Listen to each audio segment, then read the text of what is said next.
It's been 2 years since the release of State of Decay 2, which was then a timed Windows exclusive, and it took more than a year for it to be finally available on Steam and the Epic Game Store.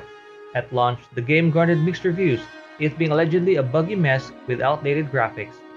Now, quick disclaimer, I was not able to pick up the game on release.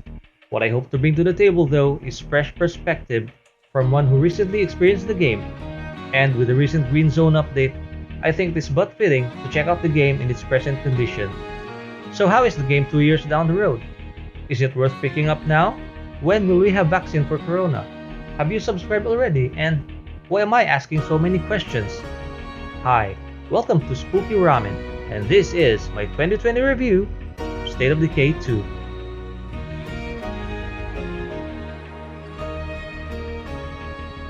can normally pick up a copy of the game for $15, but right now it's on 20% sale on Steam. By default, you get the Juggernaut Edition, which includes all previous DLCs, remastered graphics, and a new map. And just this week, Undead Labs released patch number 18, which introduced the Green Zone, a more relaxed, accessible, easier difficulty level, and the Plunder Pack, which adds Sea of Thieves themed weapons, outfits, hats, and one salty vehicle to the game. With that out of the way, let's dive right into this post-apocalyptic dead world with its flesh-eating undead inhabitants. Character voiceovers are pretty decent. Line delivery is neither dry nor cringy. It's actually pretty good, but there's just something off-putting about it to me. Wait, what are you doing here? The last evac trucks left days ago. My girl heard the army ran these camps. Where is everybody? Orders came in. You have to leave the group. You're a monster. You know that? Know that? Characters are like professional ventriloquists, like Jeff Dunham and Ahmed. I kill you! It's like Jessica Simpson lip-syncing in Saturday Night Live and doing the hoedown to save face.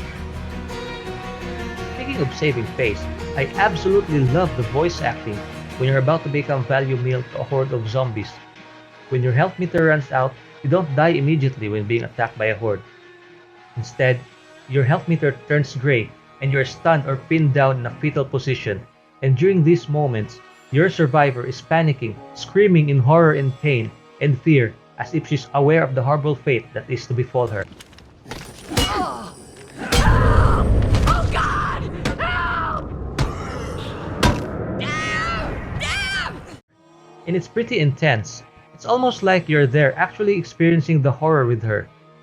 The soundtrack in this game is top-notch. It's so good you'll mistake it for an opening sequence of a horror movie.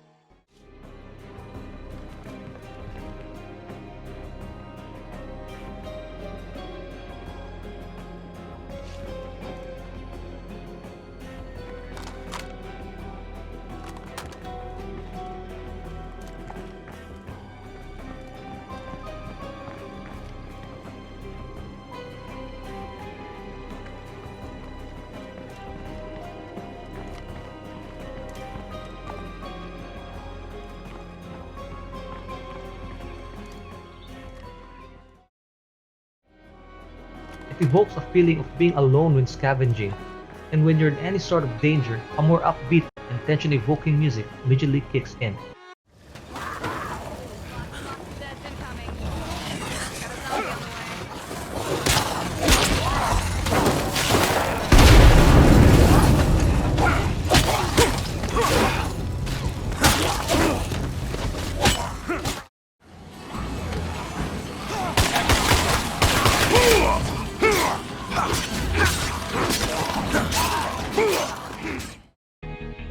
It is apparent that Undead Labs set out to utilize soundtrack to evoke tension, a sense of urgency, dread, and fear during intense moments in the game, and to add atmosphere in calmer and more laid-back portions thereof, and it did so with flying colors. For State of Decay 2, Undead Labs migrated to Unreal Engine 4 in lieu of CryEngine 3.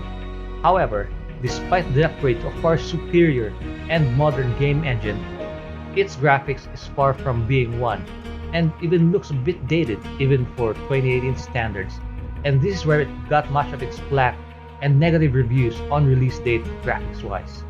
In my opinion though, Undead Labs was not going for hyper or photorealistic graphics. What they set out to do in the sequel was to maintain the art style and animation of the first game and vastly improve and build upon it. And it succeeded in that respect. Art or animation style is way superior than the first game. Better character design, smoother animation, damage progression, color grade, and bloom effect are significantly improved. Gone are the warm or reddish hue or color grade of the first game. In its current state, the graphics is sufficient and decent enough, able to deliver bone-chilling moments when called for. Additionally, it is to be noted that State of Decay 2 launched for only $30. I've seen unfinished games with lesser content and way worse quality launched at full price of $60. 16 times the detail. Or how about those games after having paid full price for require you to pay monthly subscriptions? Or how about those loot boxes right in your face? If you see it in this context, a slightly outdated graphics is not so bad. Now, would I rather they went for more realistic graphics? Well, yes, of course. The gore and scare factor would greatly benefit from it. Is it a deal breaker though? To which I would give a resounding no. Graphics is only one aspect of a game, and gameplay is far more important. Those familiar with the first game know that State of Decay is not just another zombie game. It's more of a survival community management simulator with zombies peppered all over the map, acting as glowy-eyed, flesh-eating, undead obstacles, keeping you from your objectives. It's not just about killing zombies to get from point A to point B. Killing zombies is interconnected to your community's needs, and the same still holds true for the second game, but with a more polished art style and animation, graphical enhancements, and additional gameplay content, most notably the Plague Zombies and multiplayer mode. Character customization is basically non-existent in this game. At the character selection screen, you're given 3 pairs of survivors to choose from, which I think all look generic. You cannot change or customize the look or the faces of these characters. All you can do is change their outfits in-game, and that's it. Each pair has a so-called backstory, but they're much more of an introduction of how each pair are related to each other. At first, I thought that the lack of a more fleshed out storyline would keep me from being invested in any of my survivors, and that I might just view them as mere tools or utilities, a means to an end, and that they're only as good as their purpose in the community.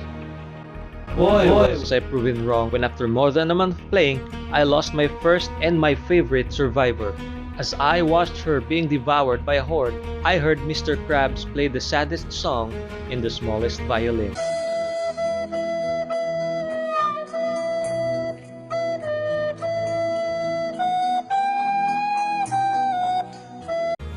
Fighting skills branches out into 4 categories: close range, swordplay, blunt, and heavy or two-handed weapon specialty. Each specialty gives a different combat experience, but whatever weapon you choose, expect every hit to be impactful. There's a feeling of weight in every strike as a zombie staggers with each impact. Melee combat is not just a matter of button mashing either. Timing strikes and dodges is vital. Nonchalantly striking that attack button would most certainly guarantee those filthy virus-infested zombie pie holes take a chunk of your health bar, and this is especially true when dealing with hordes. It seems like not only zombies plague this game. Car glitches, quest prompt not triggering, getting stuck, collision detection defects are some of the resident bugs and glitches that inhabit this game. Thankfully enough, these happen few and far between, but still are very annoying. As a matter of fact, I almost lost one of my refugees because my character got stuck as I was being attacked by a horde. Multiplayer mode is one the players, including myself, were clamoring for in the first installment, and luckily enough, Undead Labs delivered, and the way they implemented it suits the game pretty well. I mostly played solo cause I don't have any friends. Oh, boo-hoo! Let me play a sad song for you on the world's smallest violin. But of the few times I played multiplayer, I didn't really experience any bugs which accordingly plagued the game at launch. I noticed though that there were more zombies, but to me that's a good thing. Otherwise, it would have been way too easy and tedious to have a full party but with the same number of zombies. There being no fast travel in the game, vehicles are not only the best way to get around the world, but it also adds storage space, making them essential in supply runs. Different vehicles handle differently, and except for the Jeep, all handle pretty well, allowing you to make tight turns and avoid obstacles, which is such a godsend when avoiding hordes. You can make a few functional tweaks to your vehicles, such as making it stealthier for a set amount of time. However, any cosmetic or aesthetic customization is virtually non-existent. Sure, your vehicle's aesthetic may change through durability upgrades, but that's it. I did my first playthrough and currently starting 2 communities in Provident Ridge as I found the world breathtaking. You're breathtaking! Lush green foliage, serene picturesque lake views, birds chirping in the distance during the day, and the sound of crickets filling the night air all add to the mood and feeling of isolation when gathering supplies. There are even abandoned picnic tables and some sort of anniversary parade going on when the Corona blood plague virus pandemic broke out. This all adds to the realism of the world, but all that is wasted because oh boy is the world empty, with a capital M. You can drive, walk, even crouch your way all over the map and all you see are undead flesh-eating mukbangers and needy, demanding enclaves. I mean, where's the wildlife? It would have been nice to have hunting and fishing as another option of gathering food. It would surely break the repetitiousness of having to constantly scavenge for them.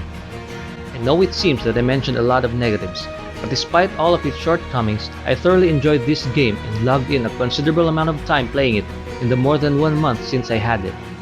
The combat style, the sound effects, soundtrack adding to the eerie atmosphere, the fear-mongering and tension-inducing thought of permanently losing a vital community member make it a worthwhile purchase and most certainly more than make up for its imperfections. At its current state, I would gladly pay full price for it. There's hours and hours of fun and enjoyment to be had here. Couple that with a $15 price tag and the developer's continued commitment of more updates and support in its pipeline, this game is a goldmine, and you literally get more than what you pay for. This has been my 2020 review of State of Decay 2. Thanks for watching, and enjoy bashing zombie heads in its fictional wasteland. See you in the next spooky ramen review. Peace out.